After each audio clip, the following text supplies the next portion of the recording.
When you read our book, you will draw some lessons from our history and culture.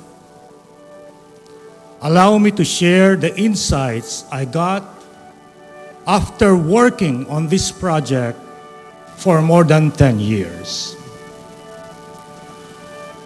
I was looking for some patterns in our history, and this is what I arrive at. Bright times arrive gradually like a sunrise, but dark times can come suddenly without warning.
Ayon nga po sa mga progresibong pananaw, kung hindi daw natin ngayon gagawin ang mga makabuluhang bagay na katulad nito, kailan pa?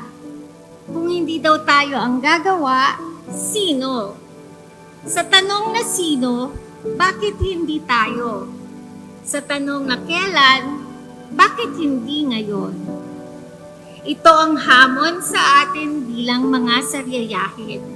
Ito ang hamon ng ating panahon bilang mga Pilipino.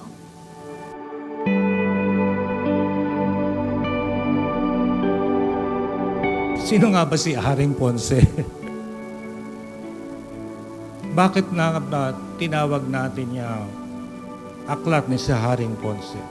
Alam niyo, simula pa lang sa paggawa namin, pag-conceive ng libro, talagang nasa isip ko na si Haring Ponce, na yun ang maging centerpiece ng libro.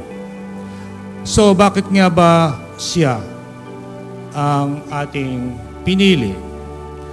Sa aking pananaw, siya ang quintessential saryayahin. Para sa akin, siya yung modelong saryayahin.